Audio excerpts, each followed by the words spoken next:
우리 주변에 한번 보면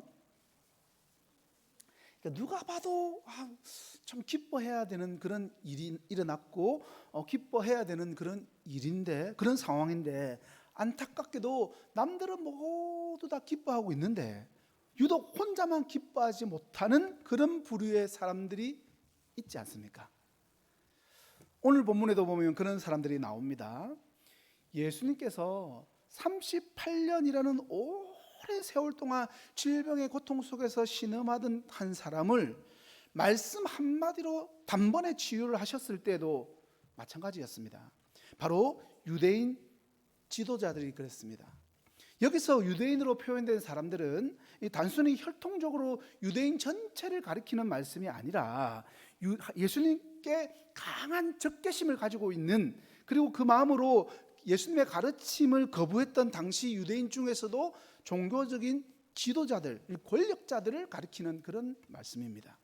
자, 그렇게 오랜 시간 동안 육체의 질병으로 절망하고 있었던 사람이 마침내 깨끗하게 나음을 입었다는 그 사실, 그 하나만으로도 마땅히 모든 사람들이 함께 모여서 기뻐해야 되고 잔치를 벌여야 할 정도로 정말 경사스러운 일이 맞지 않습니까?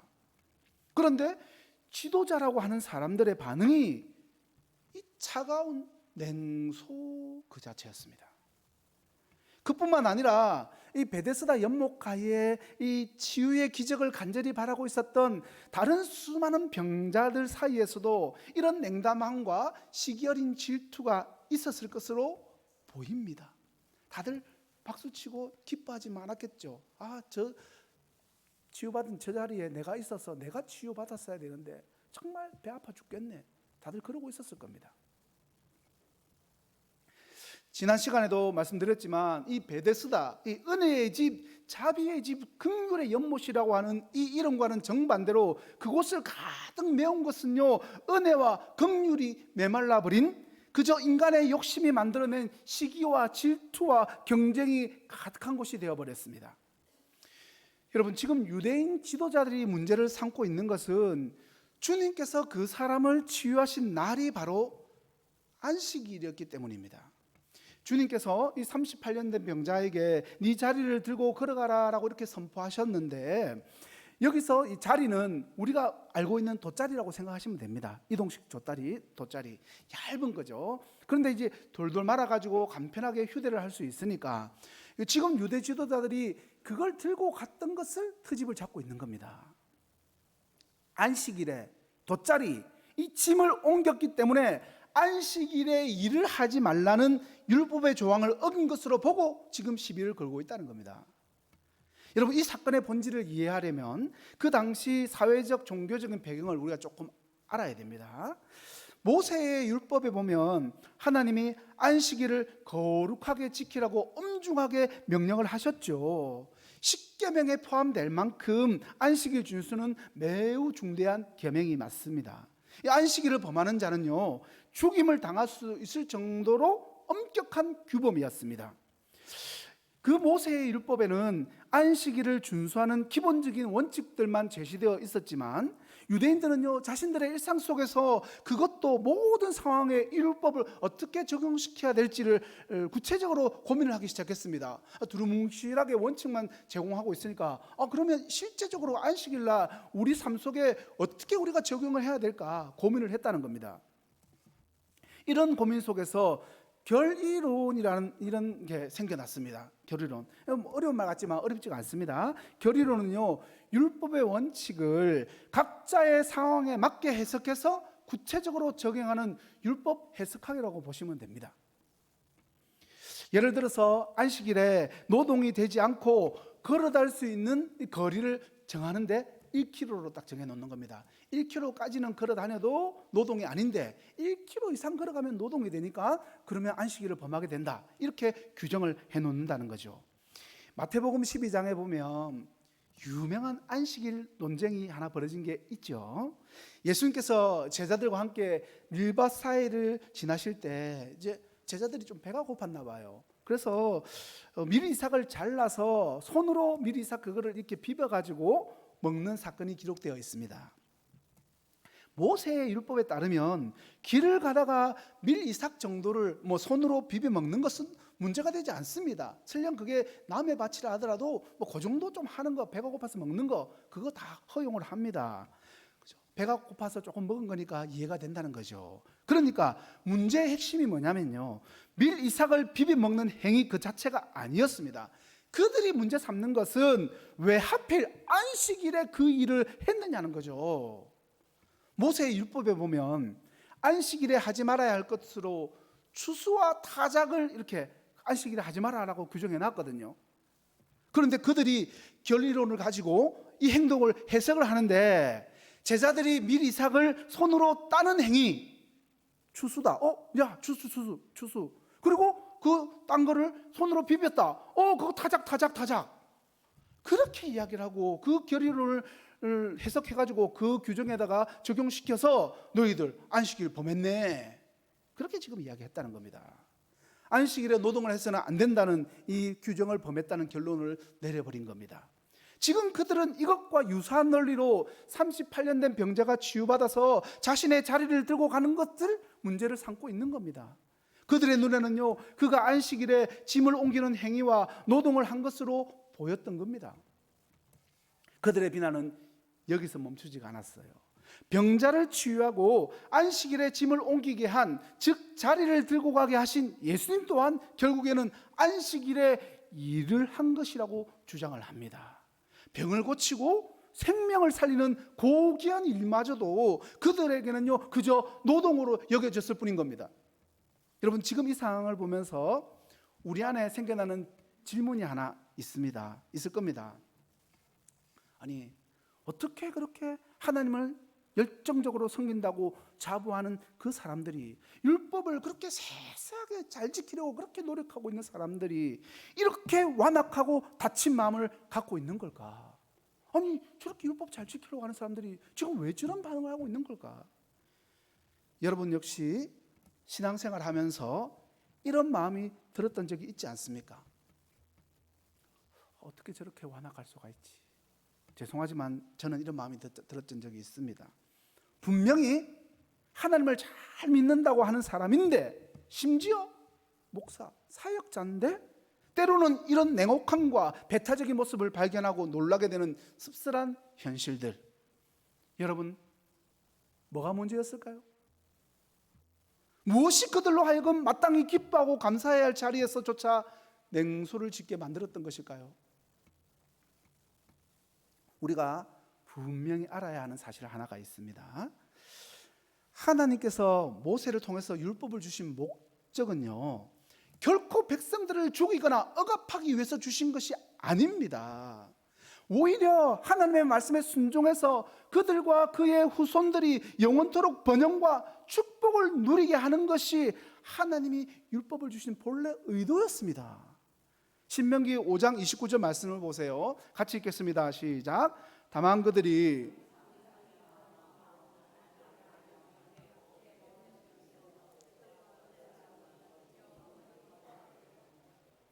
여러분, 그런데 이 인간의 완악함은요 죄송합니다. 하나님의 그 선하신 계명마저도 억압과 죽음의 도구로 변질시켜 버렸습니다. 그들은요, 율법 때문에 38년이라는 기나는 고통의 터널을 지나서 마침내 빛을 본 사람을 보고도 기뻐할 수가 없었고, 그의 병을 낫게 해주신 주님의 놀라운 은혜와 긍휼에 감격하기는 그녀, 오히려 그들은요, 율법의 잣대로 예수님을 핍박했고 심지어 죽이려는 음모까지도 꾸미게 되었습니다. 그렇다면 도대체 생명을 살리고 축복을 가져다주는 본질을 가진 율법이 어떻게 그 본연의 역할을 잃어버리고 오히려 생명을 짓누르고 억압하는 그런 저주와 같은 것으로 변질된 것일까요? 여러분, 이유가 뭐겠습니까? 첫 번째 이유가 있습니다. 첫 번째 이유는요, 이 율법, 이 계명에서 은혜의 샘물이 말라버렸을 때인 겁니다. 이 은혜의 샘물이 말라버리면요, 그때 비극이 시작되기 시작합니다. 우리는 모든 하나님의 계명은 측량할 수 없는 은혜 위에 굳건히 세워졌다는 그 진리를 결코 잊어서는 안 됩니다. 하나님께서 첫사람 아담에게 내리신 명령, 즉 선악을 알게 하는 나무에 있는 과실만을 먹지 말라는 그 금지 명령, 첫 번째 주신 명령이었지 않습니까? 그 명령을 한번 떠올려 보시기 바랍니다. 여러분, 그 명령은요, 아담에게 에덴이라는 더없이 풍요롭고 아름다운 동산의 모든 것을 다 주시고 모든 실과를 마음껏 먹을 수 있도록 허락하신 그 이후에 주신 명령이었다는 겁니다. 하나님께서는요, 부족함이 없도록, 아니 차고도 넘치도록 모든 것을 공급하신 후에 비로소 선악을 알게 하는 나무의 과실에 대한 금지 명령 하나를 내리셨던 겁니다. 그러니까 에덴 동산에서의 최초의 명령도 은혜를 전제로 한 은혜에 기초한 명령이었던 것입니다. 여러분, 십계명도 마찬가지입니다. 이 십계명을 주신 시점이 언제인지 출애굽할 때 제가 한번 말씀드렸는데요, 십계명을 주신 시점을 한번 생각해 봅시다. 애굽에서 이스라엘 백성들을 건져내시는 출애굽이라는 구원 사건, 그 이후에 구원의 은혜를 다 베푸신 이후에 애굽에서 광야로 그들을 옮겨주신 그 이후에 그 이스라엘 백성들에게 주셨지 않습니까? 이 순서가 중요합니다. 선구원, 후 율법. 너희들이 내가 준 이 계명 있지, 이 율법 있지, 한 40년 정도 잘 지키고 잘 따르면 그때 가서 보고 너희들을 구원해 주든지 말든지 할게, 그런 조건부 구원이 아니었던 거죠. 하나님께서는 아무런 조건 없이 이스라엘 백성들이 아무것도 한 것이 없는데 그들을 먼저 사랑하셔서 전능하신 능력으로 그들을 구원해내시고 하나님의 백성으로 삼아주셨던 겁니다. 그리고 나서 그들에게 이제 하나님의 백성으로서 은혜와 축복을 계속해서 누리는 삶을 살아갈 수 있도록 십계명과 모세의 율법을 선물로 주신 겁니다. 그러니까 율법을 구원의 조건으로 주신 것이 아닙니다. 하나님이 율법을 구원의 은혜를 베풀어 주신 뒤에 주신 것은요, 우리로 하여금 하나님의 그 한없는 사랑과 은혜를 기억하면서 자발적으로 그 계명을 지키고 따르게 하려는 하나님의 특별하신 방법이었던 겁니다.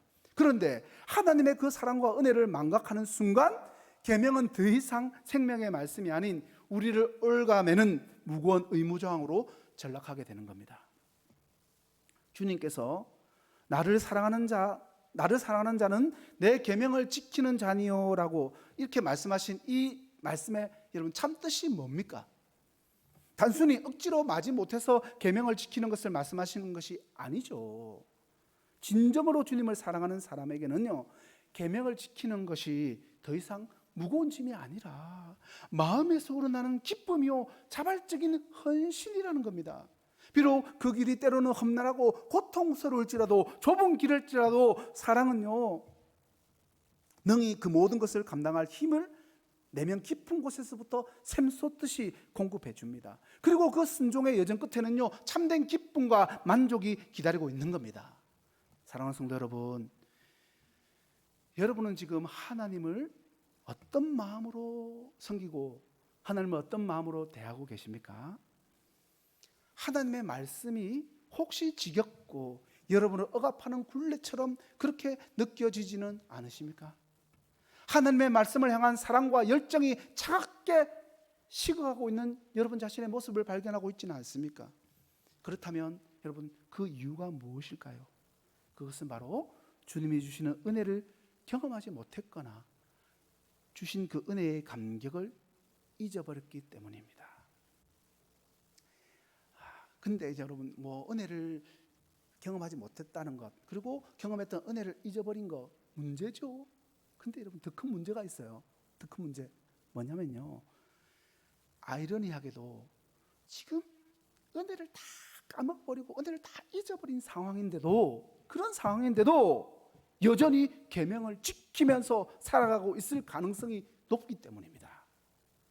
그게 더 큰 문제인 겁니다. 주의를 철저히 지키고 교회의 봉사에 헌신적으로 참여하면서 성경도 읽고 기도에도 참석하는 등등 겉으로는 그 누구보다 신실한 신앙인의 모습을 하고 있을 겁니다.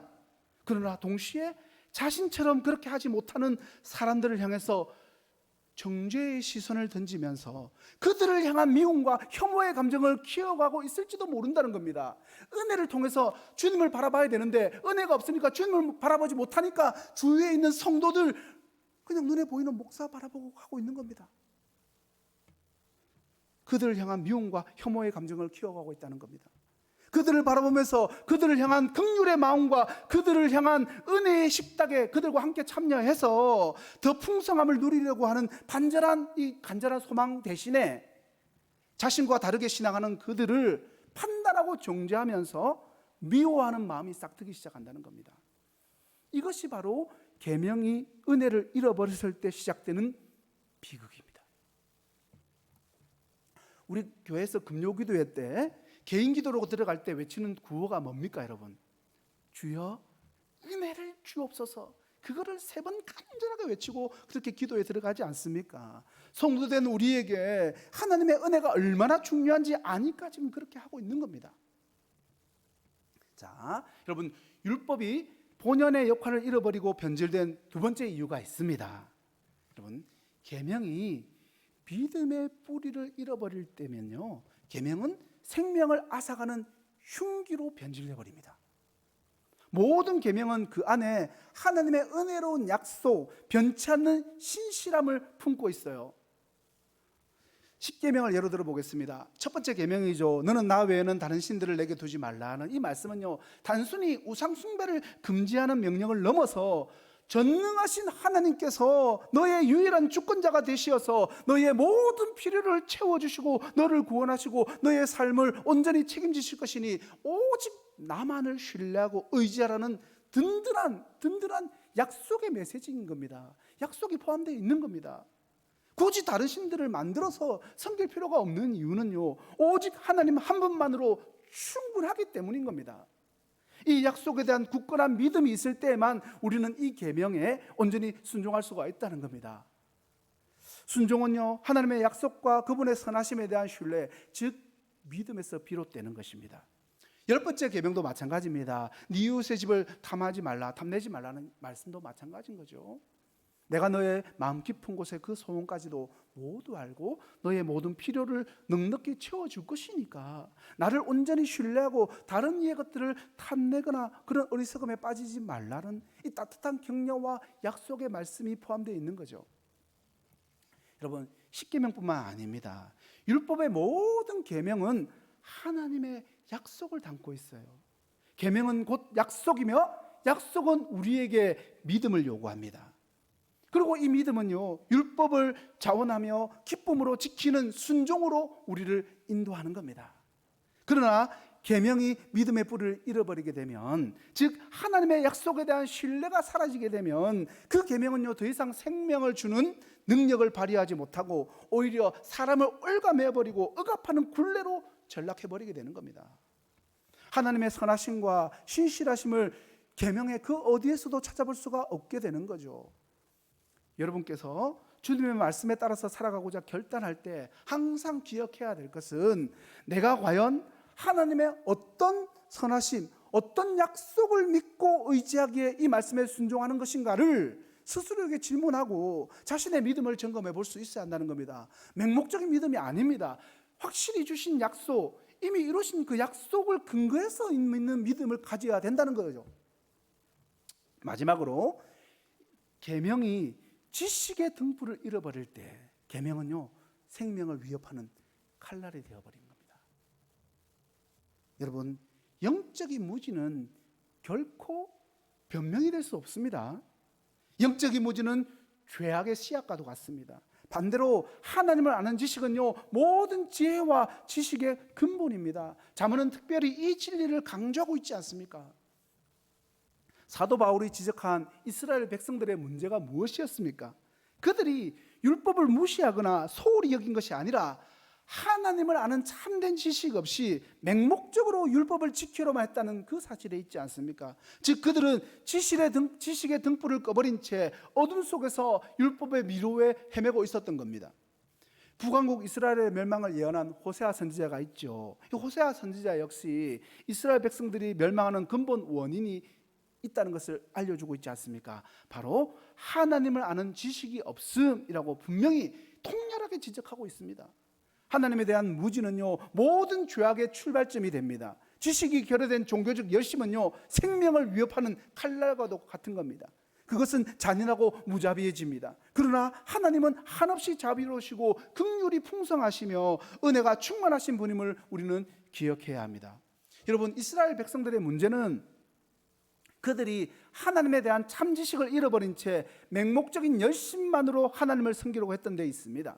이것은 이런 무지한 열심은요, 결국 예수님을 십자가에 못 박아 버렸고 스데반을 돌로 쳐 죽이는 끔찍한 결과를 낳았던 것입니다. 엄청난 열심이 있었던 거죠. 무지한 열심, 너무 열심이니까 예수님까지도 죽이고 누구도 돌로 쳐 죽이고 그런 일들을 벌이고 있는 겁니다.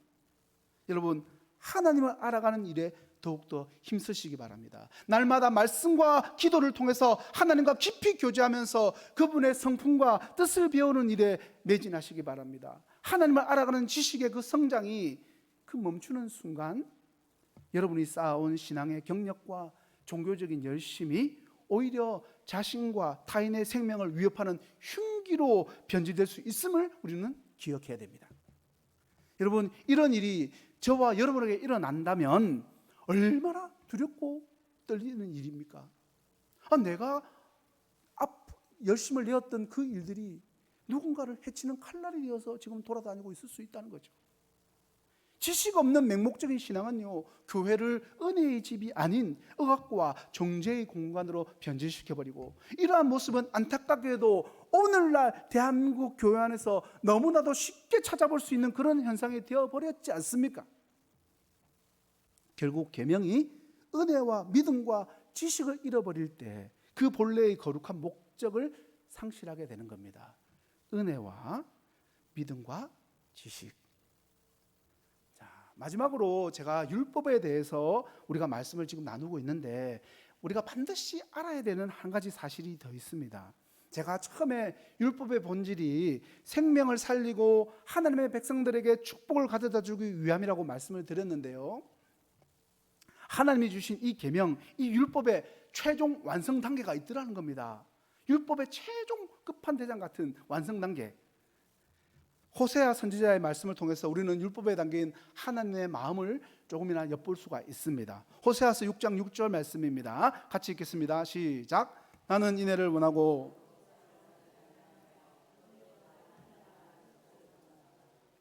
여러분, 이 말씀은 율법의 핵심, 즉 하나님의 진정한 소원이 무엇인지를 명확하게 보여주는 말씀입니다.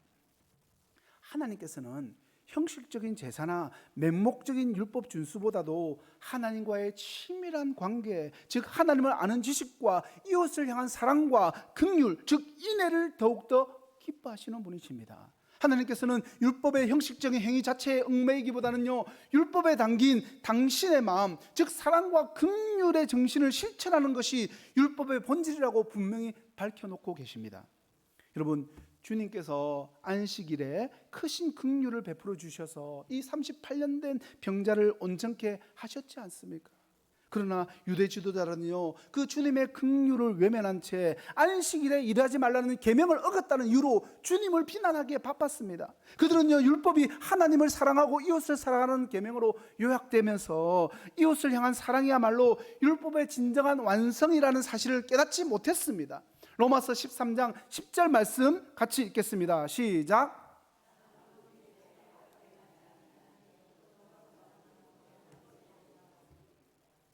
말씀합니까? 사랑이 율법의 완성이다. 이것이 바로 하나님께서 율법을 통해서 우리에게 이루고자 하시는 궁극적인 목적이라는 겁니다. 하나님 사랑과 이웃 사랑.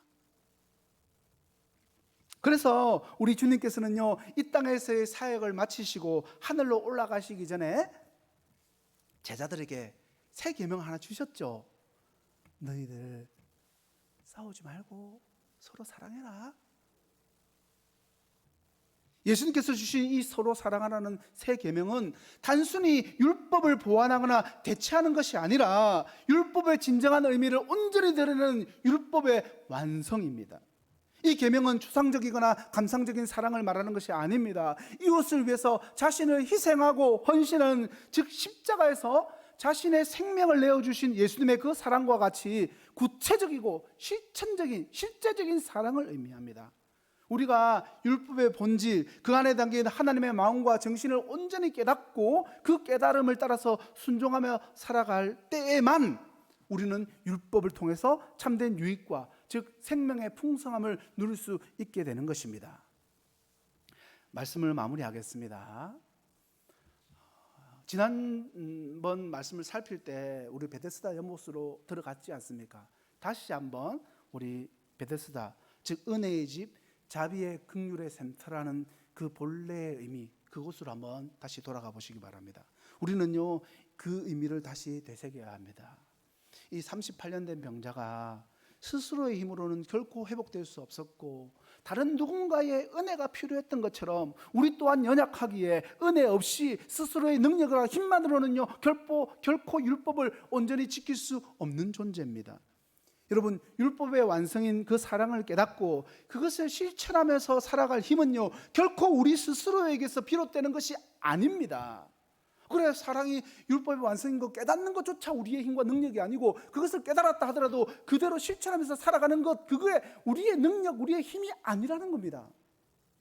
그래서 우리에게는요 은혜와 믿음과 지식, 이 세 가지가 꼭 필요한 겁니다. 화면 한번 이미지 한번 보여주세요. 율법의 완성을 이 사랑이라고 깨닫고 이 사랑을 실천하면서 살아가는 것, 그렇게 하려면요 뭐가 필요하다고요? 은혜와 믿음과 지식, 이 세 가지를 잘 모아서 합쳐졌을 때만 우리가 밑에 이 모든 것이 가능해지더라는 겁니다. 이 이미지를 머릿속에 잘 기억하시기 바랍니다.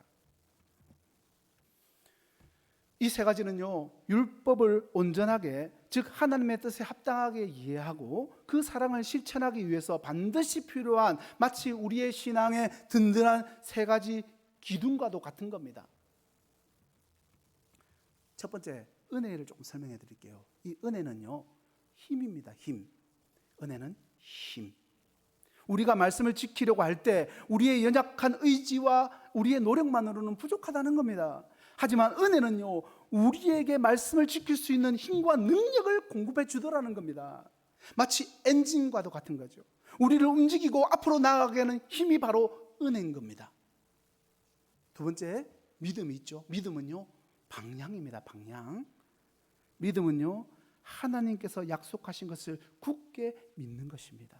하나님께서 우리를 사랑하시고 우리를 통해서 선하신 계획을 이루실 것을 믿는 그런 믿음이 있어야 합니다. 이 믿음을 바탕으로 우리는요 말씀을 기쁨으로 순종할 수 있는 겁니다. 믿음은 나침반과도 같은 거죠. 우리가 어디로 가야 할지 방향을 알려주고 흔들리지 않도록 우리를 붙잡아 줍니다. 세 번째, 지식이 있죠. 지식은요 하나님의 마음을 알아가는 지혜입니다. 지식은 단순히 성경 말씀을 많이 아는 것을 의미하는 게 아닙니다, 여러분. 제가 말씀드리는 이 지식은요 하나님의 말씀을 통해서 율법에 담긴 하나님의 마음을 깨닫는 지혜를 말하는 겁니다. 우리는 하나님의 말씀을 꼼꼼히 읽고 묵상하면서 그 안에 담긴 하나님의 마음과 하나님의 깊은 뜻을 알아가야 합니다. 지식은 마치 큰 지도와도 같다고 보시면 되겠죠. 우리가 말씀을 올바르게 해석하고 삶 속에서 적용할 수 있도록 지혜를 준다는 겁니다. 여러분, 이 세 가지 요소, 은혜와 믿음과 지식, 이 세 가지가 조화롭게 균형을 이룰 때 더 이상 율법은 우리를 억압하는 짐이 아니라 우리를 자유롭게 하고 풍요롭게 하는 하나님의 사랑의 표현이 되는 겁니다. 은혜로 말씀을 지키는 사람은요 이렇게 고백할 수가 있어요. 그러니까 그냥 율법으로 지키는 게 아니라 정말 은혜 가운데서 하나님의 말씀을 지키는 사람의 고백인 거죠. 내가 말씀을 지키는 것이 아니라 내 안에 살아 역사하시는 예수 그리스도께서 하시는 것이다. 우리가 은혜를 받아서 말씀을 지킬수록 우리는요 점점 더 하나님을 닮아가고 은혜와 긍휼이 풍성한 사람으로 변화될 것입니다. 더 이상 주변 사람들을 불편하게 만드는 존재가 아니라 오히려 그들에게 기쁨과 평안을 선물하는 사람이 될 것입니다. 하나님의 사랑을 흘려보내는 통로로서 살아가게 될 것입니다. 여러분, 마지막으로 은혜가 메말라가고 있는 제 자신을 발견하면서 우리 성도들 중에도 지금 은혜가 메말라가고 있고 메말라 버렸고, 그래서 그 은혜를 회복하고 싶고 되찾고 싶은데 방법을 몰라서 답답한 사람들 있을 텐데, 나도 답답한데 어떻게 해야 되지? 뭘 알려드릴까? 어떻게 할까? 고민했는데 제가 한 번에 할 수 있는 방법을 찾았습니다. 태초로 되돌아가는 겁니다. 근본으로 돌아가는 겁니다. 근본. 뭐가 근본일 거냐? 오늘 지금 영상을 하나 보여드릴 텐데, 이 영상의 가사, 이 찬양이 나올 겁니다. 이 찬양의 가사를 깊이 생각해 보시기 바랍니다. 여러분들 너무나 잘 아는 찬양의 가사거든요. 이 가사 태초로 돌아가시기 바랍니다.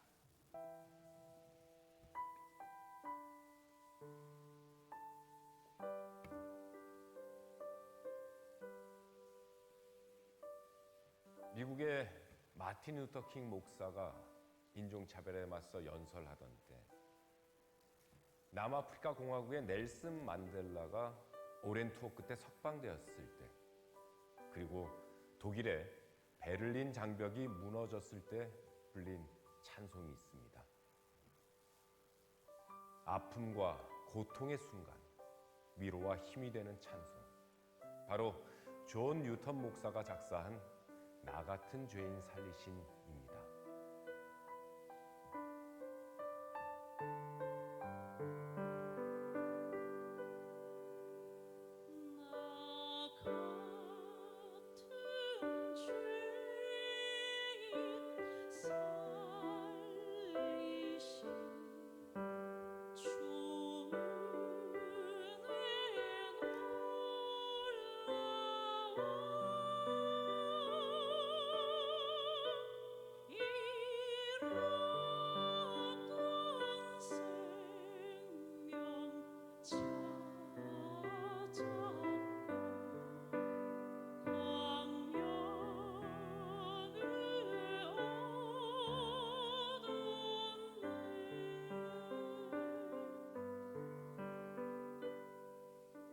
존 뉴턴 목사는 사실 악명 높은 노예선의 선장이었습니다.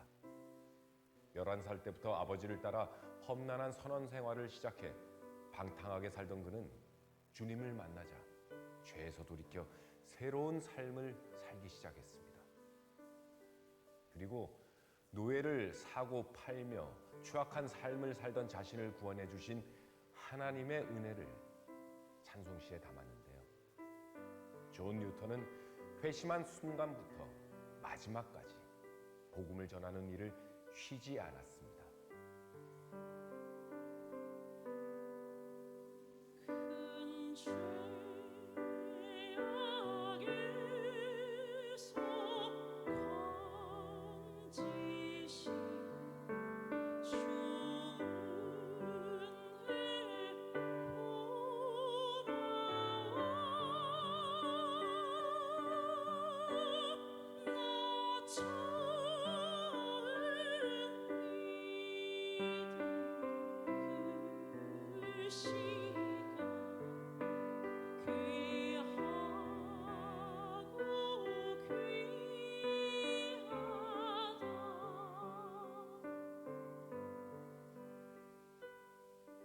여러분은 지금 나를 구원해 주신 하나님의 은혜에 감사하는 삶을 살고 있으십니까? 순간순간 죄에 빠지는 나를 애타게 부르시는 주님의 음성에 귀를 기울이고 있으신가요?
사랑하는 성도 여러분, 존 뉴턴의 삶은 우리에게 분명한 메시지를 전달합니다. 율법의 잣대로 남을 판단하고 정죄하기 전에 먼저 우리 자신이 하나님의 놀라운 은혜를 경험해야 한다는 것입니다. 그 은혜가 우리를 변화시키고 닫힌 마음을 열어서 진정한 기쁨과 감사를 회복하게 되는 겁니다. 38년 된 병자가 치유의 기쁨을 누렸듯이 우리 또한 하나님의 은혜 안에서 진정한 자유와 기쁨을 누릴 수 있습니다. 오늘 우리 자신을 돌아봅시다. 혹시 우리 안에는 은혜는 사라지고 율법적인 잣대만 남아 있는 것은 아닌지, 마땅히 기뻐해야 할 일 앞에서도 냉소적인 반응을 보였던 유대 지도자들의 모습이 혹시 우리 안에 남아 있는 것은 아닌지 돌아봅시다. 그리고 존 뉴턴처럼 우리 삶 속에서 역사하시는 하나님의 놀라운 은혜를 다시 한번 깊이 묵상하면서 그 은혜로 인해서 변화된 삶을 살아가기로 결단하는 저와 여러분 되시기를 예수님의 이름으로 간절히 축원합니다. 기도하겠습니다.